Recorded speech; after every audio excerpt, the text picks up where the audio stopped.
Welcome to Pet Sitter Confessional. Today we're brought to you by Time to Pet and the National Association of Professional Pet Sitters. What does the future of your business look like?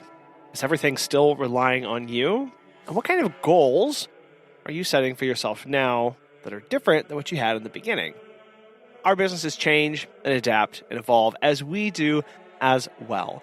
As we fall in love with different parts of our businesses, as our needs change, so too does our business.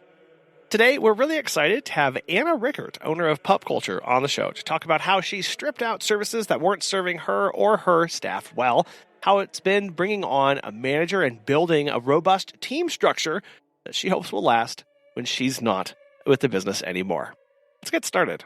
So I own Pup Culture Dog Walking and Pet Sitting, and we're based, I guess, technically in Golden Valley, Minnesota, although we cover Minneapolis and the North and West metro area. We have a large service area, and we have been in business since 2013, so about 10 and a half years.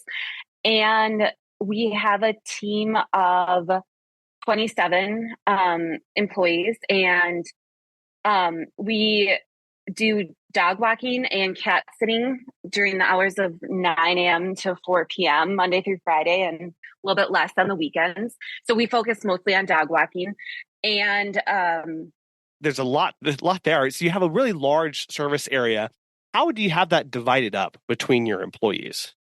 Yeah, so we kind of have it divided into 4 sections, and I have team leads, and each team lead kind of takes one of those sections and is kind of oversees the employees in that area and, the clients too. We're down 2 team leads though, so I could use 2 more, but that's what we strive for, and keep our sitters and walkers to those areas, and even smaller, like within those areas, because of course we don't want them, driving far and whatnot. So, so that's kind of how we do that. And it's worked out pretty well.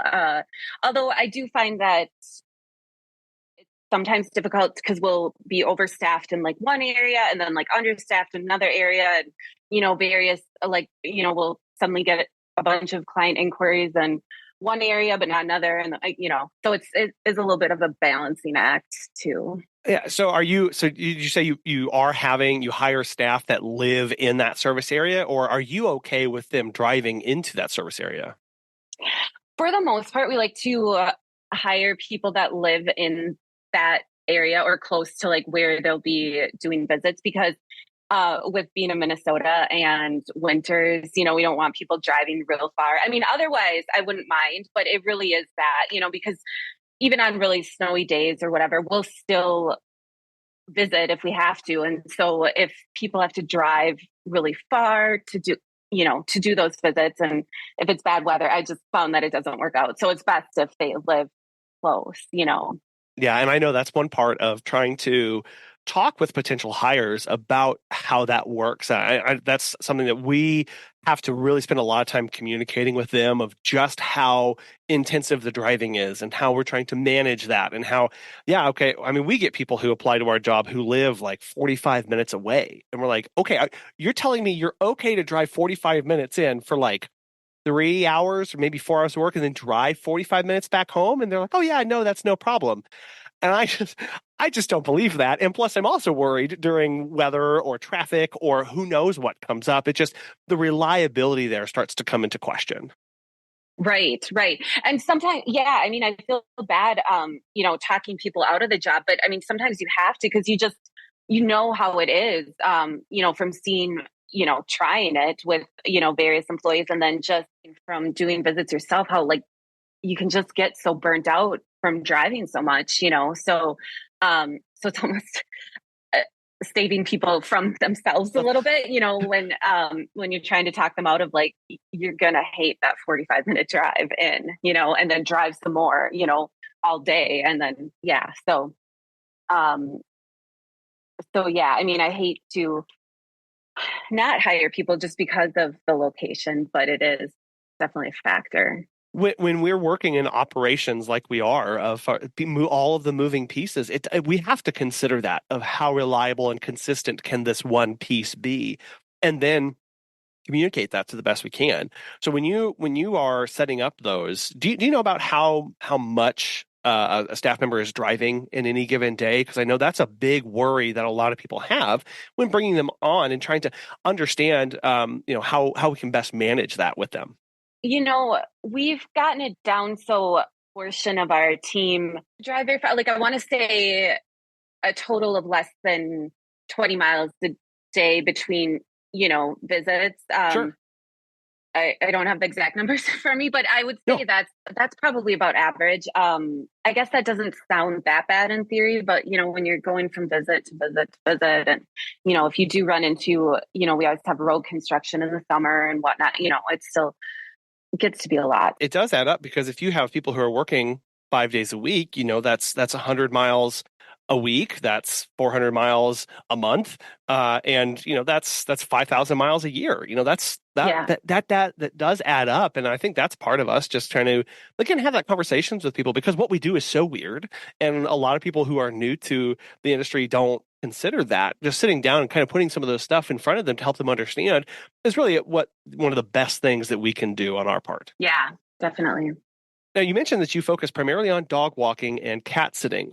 Anna, was there ever a time where you offered pet sitting? And did you ever make that shift as a company?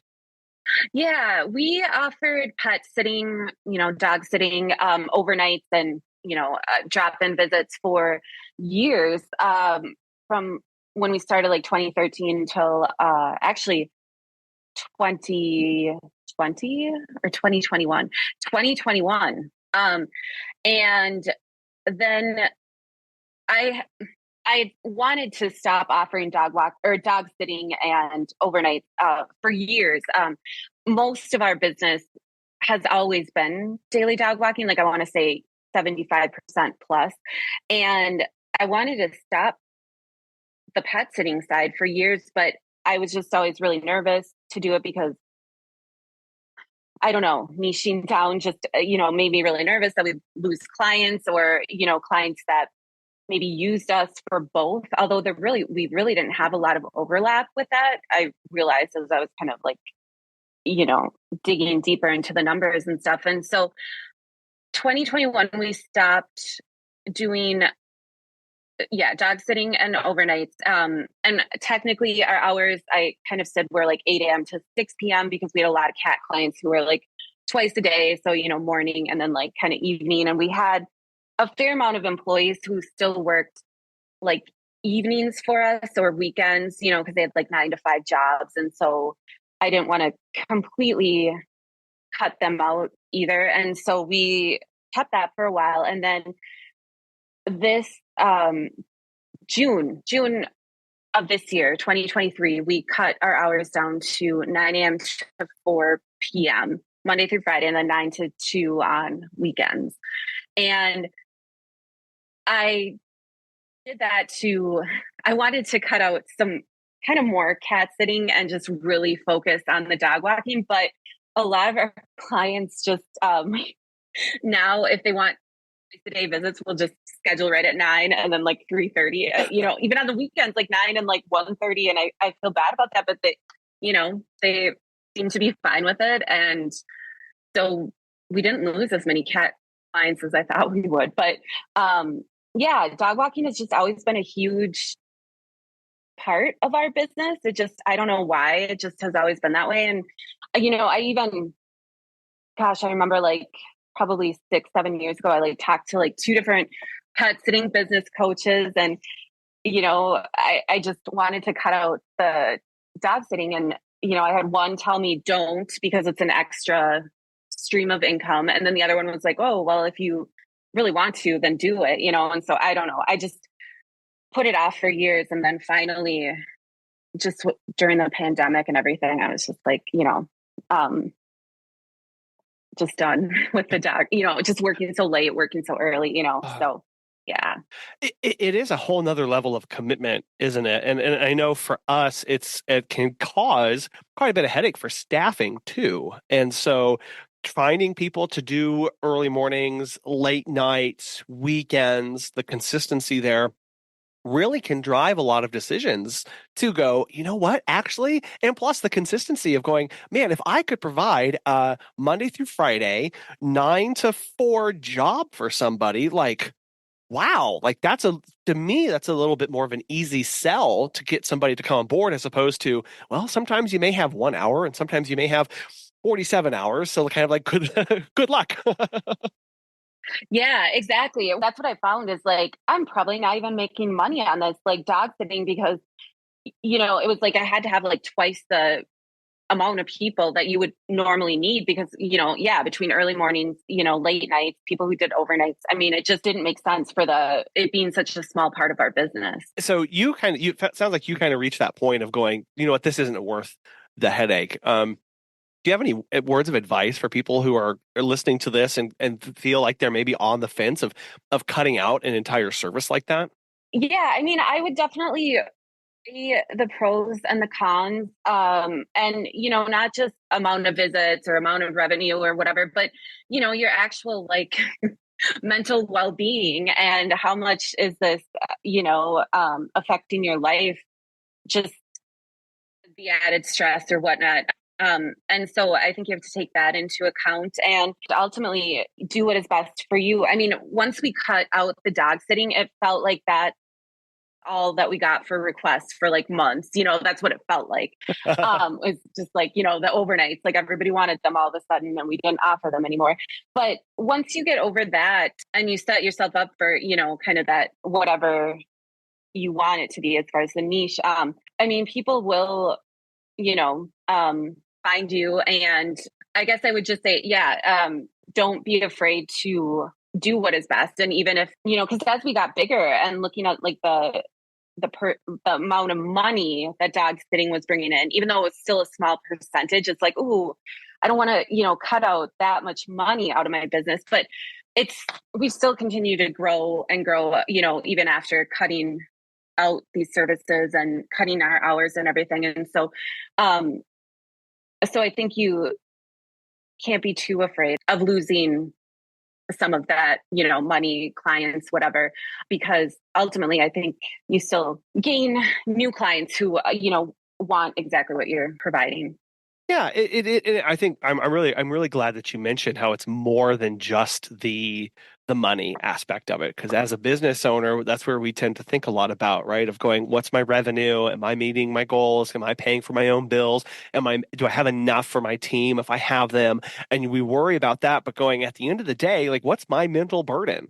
Am I feeling burned out from this? Are my staff feeling burned out from this? Am I tired of always having to be rehiring for something because I just can't fill that one spot?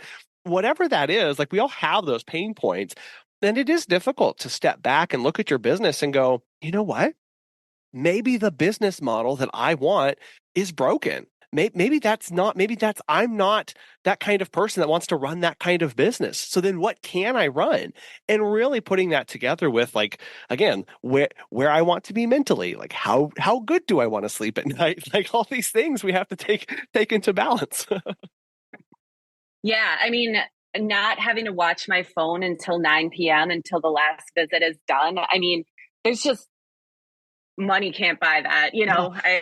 I don't know. That was my biggest thing. I just hated always kind of being on call, even if I had, at the time I had like an admin or whatever, but you still just feel on the hook, and so that's been just so great. Oh, and the countless times that we've been like on the couch, like, oh my gosh, we've had a long day. We really want to go to bed, but we're waiting for that last visit to wrap up because it's like, I can't. I've got to be here for this person. And while that's something that we gladly do to be there. Like we don't want to leave them hanging and just, put our phone on silent and go to bed. Like we need to be there for somebody going, I don't know how much of this is scalable for us and where we really want to go.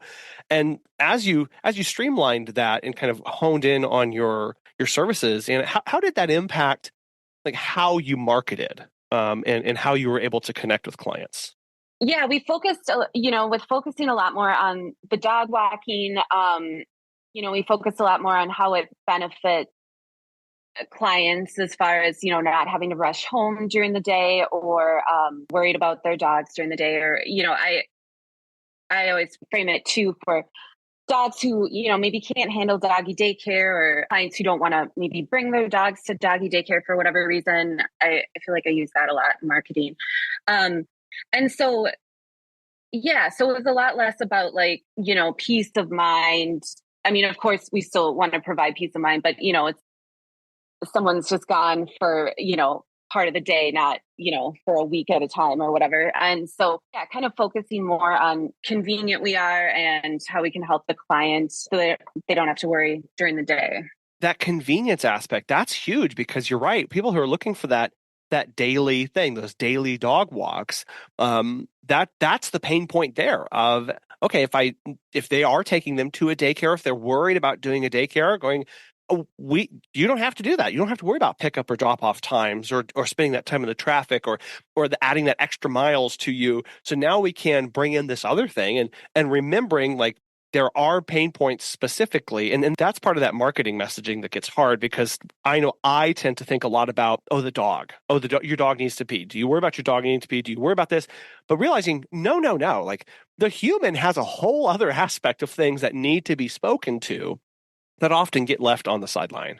Yeah. And I mean, so many of our clients hire out for everything, lawn, whatever. And so kind of making it, just another thing that we're taking off their plate too. I feel like we use that a lot in our marketing too. No, it's important to remember that, of going, this is a lifestyle aspect for them, right? Anna, you started in 2013. What happened in 2013 that made you decide that pet care is what you needed to do? Yeah. So I was a teacher for 9 years. I taught English, language arts, middle school, high school. And I, for a little while, that I didn't want to teach anymore, and started kind of thinking, all right, if I make this huge career change, that's all I went to school for. That's, all I know. Both of my parents were teachers. That I didn't want to just jump into, like, I don't know, just a different job for the sake of a job. And it's so cliched, but I literally thought, if I wasn't getting paid, what would I want to do all day? And, it was either hang out with dogs all day or read all day, because, I was an English teacher. And I didn't want to I didn't want to go back to school for like a master's, and like, because I'd probably be a librarian, and I didn't want to go to school for that, or go back to school for that. And so I decided I'd try, dog walking, pet sitting. And I started the business, got everything set up, and I had signed a contract to teach for one more year. So I was just very part-time for 2013 into 2014. And then went full-time June of 2014, stopped teaching, just jumped in. And luckily, I mean, my paychecks went through the summer. And so I was like, okay, by the fall, I just have to be up and running, like, business. And, at the time I just calculated like how many visits I'd have to do a day or a week to equal my like teaching salary. And so that's what I, just went with at first. But then, I read like, I started doing some research on like the business and industry and stuff. And I read Kristen Morrison's book at the time, like Six Figure, pet sitting business or whatever it is. And I was like, oh, this can actually be like a legit, like not just me, but like, an actual business with the team and stuff. And so that's what really got me started with employees and stuff. Those goals are so important. I love how you sat down and went, okay, what do I have to do to match my income, right? And it gives us something to go, okay, like, I've got one more down. And while it can be a little overwhelming at first, it also, as you chunk away and you get that one more, and you get that one more, and you get that one more, it's like, oh my gosh, like, things are happening, right? It's like, and it really is a place where if you don't have those kind of goals written out, it kind of feels like, to what end am I working? What is actually happening and what's going on? But to be able, because, Megan and I started out going, we want to pay for our groceries, right? And then we need your business to pay for our insurance and just building up from there. And it's exciting. It kind of builds this anticipation in this, like, okay, what's the next thing we can tackle? Mm-hmm. Yeah, totally. I remember, this is so cheesy, but I remember like literally I'd be out like walking dogs and I would just have it in my head, like just the number of visits a day, and kind of the amount, like as far as to get to six figures. And I just remember like repeating that over in my head, like, yeah, I was so focused on that for a long time then too. So yeah, it is good to have some of those goals and like broken down exactly, like, how many visits does it take to get to that, or how many employees would I need to have to get to this number two. Have you heard of Time to Pet? Dan from NYC Pooch has this to say. Time to Bet has been a total game changer for us. It's helped us streamline many aspects of our operation, from scheduling and communication to billing and customer management. We actually tested other pet sitting softwares in the past, but these other solutions were clunky and riddled with problems. Everything in Time to Pet has been so well thought out. It's intuitive, feature-rich, and it's always improving.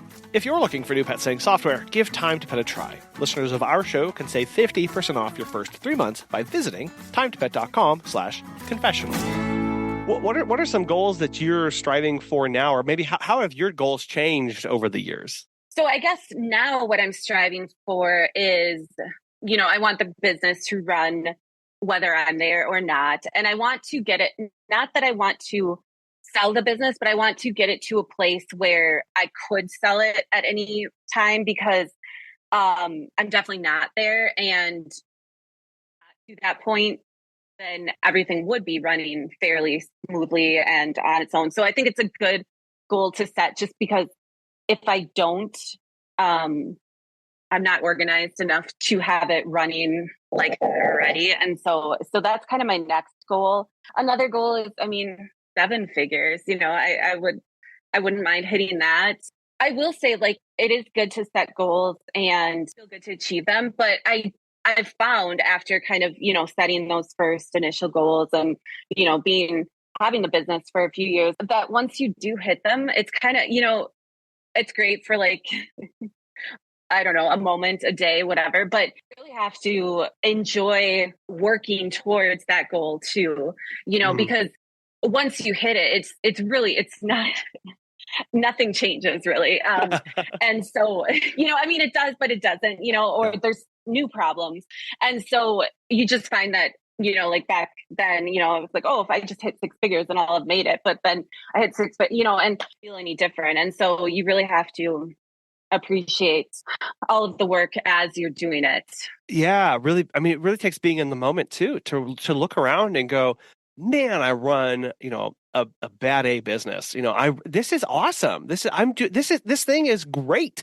And sometimes, I don't know, sometimes your goal can be, I'm going to make it another year, right? Keep the business going. So it kind of starts at like, keep the business from failing, right? So how do I grow to, okay, now my goal is now to sustain. And now that's going to change and adapt as markets change, client needs change, staffing or issues arise. You make big shifts in your services that you offer, but it's like keep business, and that goal of going, how would I make this business run without me? Like there's so many benefits to that. Like even if you're a solopreneur and you're only in the business going, my goodness, like if something happened to you and you couldn't be in your business, wouldn't it be great to have something to hand to somebody to go, here's how you could take over, here's how this thing could happen, here's all how things work. So from a like longevity perspective too, of like, okay, we're not going to be around in our businesses. I don't have the secret elixir to living forever. So like, I don't, something's going to happen to this business when we're gone. And if we can do something so where it continues, for the next person, or maybe we do decide, what, my passions have changed. My station in life is different. I need to step back now. It provides you with that there. So figuring out how that could work, like, and that's a whole matrix of things, right? Of like, oh gosh, that kind of thing is takes a long time. Yeah. Oh, definitely. And just, I mean, oh, yeah, just managing all the, yeah, processes and, procedure. Yeah, it's a lot, but it is necessary. I mean, truly, because I hate to say it, but I mean, if something happened to me tomorrow, I'm not sure that the business could last, and that is not a business, it should even now be able to run without me, or, my managers should be able to take over whatever the case is. And so, yeah. So even, yeah, if you are solo, whatever, I think everybody needs to think about that. Definitely. Well, you mentioned your manager there, and I know you have several different kinds of managers. So to talk to us about those positions that you've created. Yeah, so I've got a field manager and a client services coordinator. And then we talked a little bit about I have two team leads. I would like to have four. Um, and then I also have a team trainer who just is still in the field but trains people. So that's kind of our um, you know, organizational map. And so the field manager, she does all the hiring and weeding through applications. We use Jazz HR, and so she does the phone interviews, the in-person interviews. I still will occasionally sit in if we are hiring somebody like for a team lead or more of a leadership position. And field manager, she also will train new employees. She'll also cover if we're really short staffed. She'll cover visits in the field too. And then my client services coordinator, she started as a team lead, and we created this position for her because we needed somebody to. She does all the scheduling, and all the she responds to clients in Time to Pet, does all the messaging in Time to Pet, and she yeah, it's pretty much in front of her computer all day and on Slack. We use Slack to communicate with our team. And so she's also a vet tech. So like if our team have any questions or issues in the field, like with the health of pets or whatever, it's really nice to have her there to answer the questions. And so she's been very helpful. But yeah, she does all the scheduling and everything. And so we only put her in the field if we absolutely have to, because we do kind of need somebody to be around to respond to clients and respond to our team and stuff. And then yeah, the team leads I mentioned oversee the specific areas and help with training and overseeing our team and the various areas. And they'll also cover visits or take visits if we're short staffed or someone is sick or on vacation or whatever. Huh. So yeah, that's kind of how we have it. Yeah, and I know that that's a lot of different people managing different things. And I mean, so when you sat down, like, what was the first? Did you have an order maybe of the first position you made, and did you grow from there, or did you envision kind of this hierarchy and then fill and expand to it? Well, I initially had kind of the idea of like a manager admin person who would do the scheduling and respond to clients and things like that. And then I also need in mind kind of like break down our service area into smaller portions, and as we've grown, so that our dog walkers and pet sitters feel like they have someone who they can go to if they have questions, concerns, issues. And also, I mean, just a matter of like filling in if we're short staffed or someone's sick or on vacation. And then my team leads don't currently do this, but ideally I would like them to do all of we call them registration meetings, but the meet and greets for their area too. I still do a lot of the registration meetings, but I would eventually like to have them do that as well. So that's initially what I kind of thought was kind of my plan. And then the field manager position, I kind of made it up when I found my field manager. And because I also had another manager who kind of oversaw, I guess you could call her like an operations manager, just kind of overseeing kind of everything. And where those came from. And with the field manager, I just knew that I wanted to not be hiring or not be doing all the hiring, basically. And she has done that in previous jobs and is very good at it. So, handed that off to her. So it sounds like you had people on your team that you recognized these talents in and saw where you could place them in a different position in your company, or did you open up a position and then go search directly for that person? So a little bit of both. Ideally, I would like to hire from within because, it's so much easier because they already know how we run and everything. And so I have promoted some of our walkers and sitters to team leads, but we have hired from outside for team leads as well. And my field manager, she had actually applied for just my kind of general manager position. And I had just hired my general manager. But yeah, I just really liked her experience and stuff. And so then I created the field manager. And then my general manager, she was with us for about a little over a year. And then she took another position and kind of like her old field. And so we've been without one since. And, so I guess I'm kind of taking on that role, I guess. But ultimately, I would like to hire another kind of general manager, operations manager. But I'm a little over leveraged on the management side as it is. And so I'm going to hold off a little bit on that.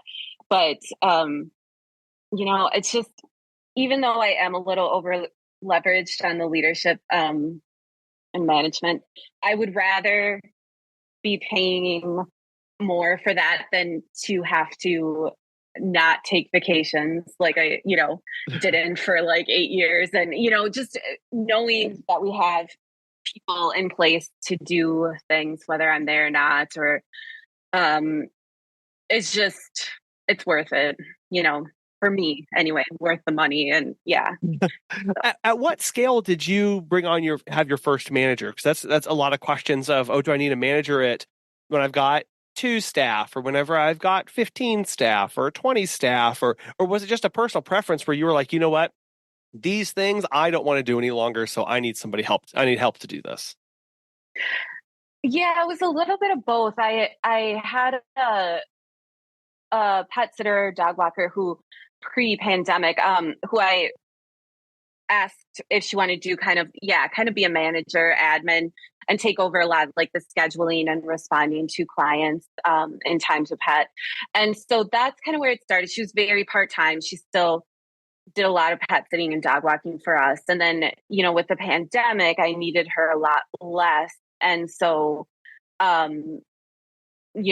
we kind of cut back on that. But then we grew quickly after the pandemic. Part of it was I absorbed a business that was closing, kind of bought a business that was closing. So we grew kind of quickly from there. And I was just stretched way too thin. And so I hired a manager. I was looking for a manager and hired one outside of pup culture, and then started adding kind of the team lead position too. And, I had a couple of dog walkers, pet sitters who I knew would be good for the role. And so kind of, put them in those roles and then kind of gone from there. So, when you're training and you're hiring for this, you said they're all part-time in these positions for the most part?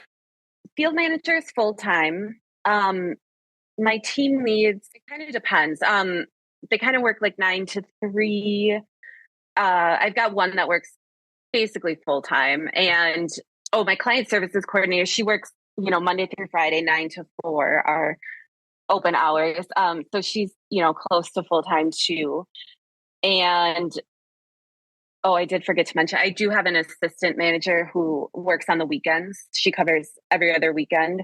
Because that's again, these are positions where, my mind, I fully understand what it means to hire a dog walker or a pet sitter. Once we start talking about hiring a manager, that's something that we have not personally hired on in our own business. So it is kind of hard for me to go, what does compensation look like for this? How many hours can I give this person? But it sounds like what you did was like, okay, maybe I can. A pathway to this is going, if I have somebody in my company who I feel like can take on some more responsibilities, I can start giving them a few hours, and then possibly give them more hours and then more hours, and just grow it kind of organically that way to see kind of what exactly you need in your business. And then kind of where you are right now, Anna, going, sounds like you could just post a full-time field manager position and absorb that into your company, if you needed to. I think it worked to someone on slowly. And yeah, if you find someone on your team that seems like they would be a good fit, I definitely think that's the way to go if you can. That may not always be the case. I mean, again, like I would like to have 2 more team leads, and I would love to hire from within, but I don't have anybody else on our team who is really interested, or who I think would be a good fit for the position. So, I mean, sometimes I do still hire outside, but I do think it's, if you have those people on your team, I think moving them up is so much easier. And yeah, as far as training and everything, because they already know how you kind of run things. And so it's much easier. Yeah. Now, do they do a lot of interaction with one another, or kind of how do you have that set up of reporting to you or interacting at that level? My field manager and I, we meet weekly in person, and kind of go over, since she's in charge of hiring, go over hiring and how that's going and things like that, and just anything else that we're working on. And then leads and my client services coordinator, we were meeting weekly, monthly. Lately we've been so understaffed that like somebody is always like out in the field, and so we've had a hard time like meeting like in person. So we were trying to do it monthly, but we kind of put that off. But that's one of my like 2024 goals, is to make sure to like keep that at least monthly meeting. I'd probably like to make it like every week or every other week with my team leads, just to make sure that everything is just so we're all on the same page and everything. But we do have, we've got like a leadership channel in Slack, for all of like my team leads, field manager, client services coordinator, and then my client services coordinator. Like we have a channel for each of our team members, and then we've got like the team lead on that channel, and the field manager and my client services coordinator. So we all kind of can help out our dog walkers and pet sitters, if they need help in the field or whatever. I really like that idea of having that channel of kind of that little group chat with not just, because it would be kind of easy to have it siloed of team lead and your staff member, but including your client service coordinator on that with the team lead, with the team member, helps have a little bit more cohesive and so everybody really knows kind of like, okay, where is this issue, or where does this thing stand, or how is this progressing? So everybody's in the loop on something. Yeah, exactly. It does make it so much easier, because otherwise, if everybody's just like direct, DMing on Slack, it's you just don't necessarily know what's going on. So yeah, it does kind of keep everybody in the loop. So that has worked out well. The National Association of Professional Pet Sitters is the only national, nonprofit, professional pet sitting association dedicated to raising and abiding by industry standards. Our friends at NAPS provide pet sitters with the tools and resources to own and operate successful pet sitting businesses, and a key aspect of that is their in-person pet sitting conference. This year, the Bloom and Grow Your Business, March 1st through 3rd in Savannah, Georgia. Their goal is to bring together industry leaders with session topics that are idea-focused and on a wide range of subjects to foster learning, inspiration, and provoke conversations that truly matter. Believe it or not, registration is still open for just a few more days. If you are listening to this episode right when it comes out, registration is now $225 for your ticket. Visit the NAPS website at petsitters.org for information regarding the NAPS membership, certification, and complete conference details. Once again, just a few more days left to register for the NAPS conference in Savannah, Georgia. When we bring on staff members for like dog walking and pet sitting, right, again, I know what it means for them to do a great job at being a dog walker and pet sitter, right? I can assess their work really well. How do you go about assessing whether a team lead or your client service coordinator or your field manager? How do you know, okay, yeah, they're doing a good job or not? With my field manager, go over hiring numbers every week, and when we meet, it's kind of in our weekly meetings, we kind of go over, what needs to get done, and so I just kind of assess, I guess, how she's doing, and if we're kind of getting everything done. We've got like hiring goals and things like that, but I honestly didn't hit them in 2023. I don't blame her at all. I mean, it is kind of the nature of the business. And, I also kind of assess like how often, because she does training and kind of oversees staff, oversees our team in general, just kind of how often she's, interacting with our various team members and checking in with them and things like that. And then our team leads, they oversee a portion of our dog walkers and pet sitters. And so whenever they're on, they're always checking, visit reports and, photos and like in time to pet, like the time and like mileage and just checking everything. And so they have spreadsheets that they fill out for each of our walkers and sitters. And so, I kind of keep an eye on that they're doing that. And then, if issues crop up, that they're reaching out to the dog walker pet sitter and, talking about whatever the issue might be with them. And so that's kind of how I oversee that. And then the client services coordinator, we've got a few kind of scheduling numbers that I kind of have her oversee and that I kind of watch. One of them in time to pet it's a number in time to pet, and it basically tracks like,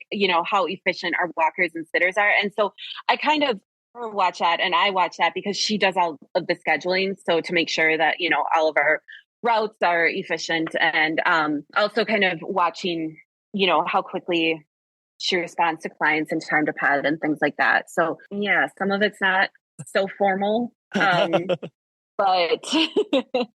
I think that really stresses the importance because, you were like, oh yeah, like it's efficiency reports. Are they managing? Are they submitting spreadsheets correctly? What are the hiring numbers? Like, how are these things? Like sitting down and going, it starts with us going, what do I deem important for this person?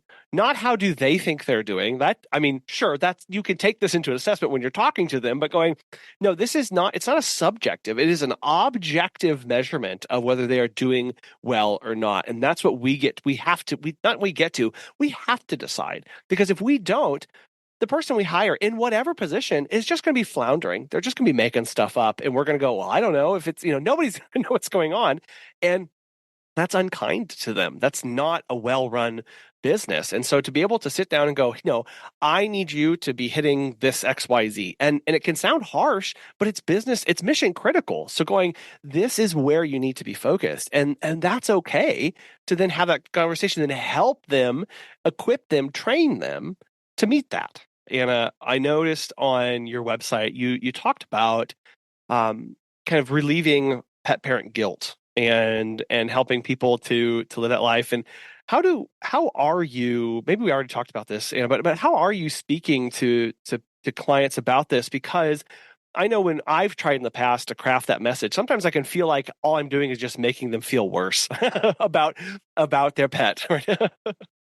Yeah. I mean, it really is a fine line, I guess. And although really any client that is reaching out to us, whether they're using us for dog walking or pet sitting or cat sitting, already doing them, not to like toot my own horn or to, like our business, but already like doing a good thing for their pet. So, I mean, they shouldn't feel guilty because obviously they're caring enough to, spend this extra money on their pet. They obviously do care a lot about their pets. And so, kind of the break during the day, how their dogs enjoy, being with us and, being out, we try to like make the updates kind of fun and photos and things that we send to clients in Time to Pet.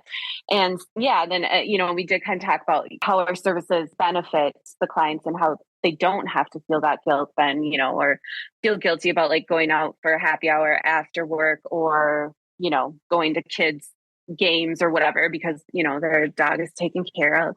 Yeah, and you mentioned there of like just straight up talking about how much fun dogs have with you or how much cats enjoyed their time with you. Like that's focused purely on the positive aspect of it. And that's such a great way to get around that instead of being like, are you worried your pet's sad and depressed at home without you while you're working long hours? It's like, no, don't start there. Right. like talk about the you can go straight to the end and go, here's Baxter out enjoying his safari or his adventure walk that he's out with today and getting exercise and exploring new places and people kind of this, it almost makes it kind of an aspirational thing of like, wow, I want my dog to have that. I want my cat to have that experience. How do I make that happen? Yeah, exactly.